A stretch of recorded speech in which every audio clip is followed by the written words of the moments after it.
Управата за јавни приходи започна со реализација на едукативни програми за зголемување на свеста на граѓаните за пријавување и оданочување на приходи остварени од издавање под закуп на движен и недвижен имот. Граѓаните ќе бидат запознаени и за преземање на мерки за намалување на сивата економија насочени кон високоризичните даночни обврзници, каде УЈП има детектирано непријавување или нецелосно пријавување на остварените приходи од кирии. Првата обука од вкупно планираните 46 низ општините во државата се одржа во Куманово.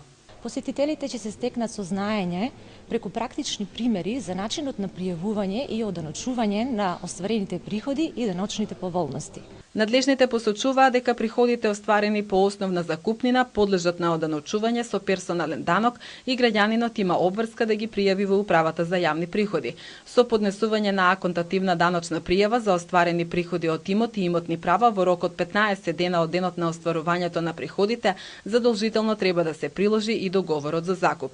Граѓаните кои оствариле приходи од закупнина во 2016 година покрај обврската за поднесување на аконтативна даночна пријава треба да поднесат и годишна даночна пријава најдосна до 15 март 2017 година. За граѓаните кои со задоцнување или воопшто нема да поднесат даночни пријави во законските рокови, предвидена е глоба за сторен прекршок од 100 до 200 евра во денарска противвредност.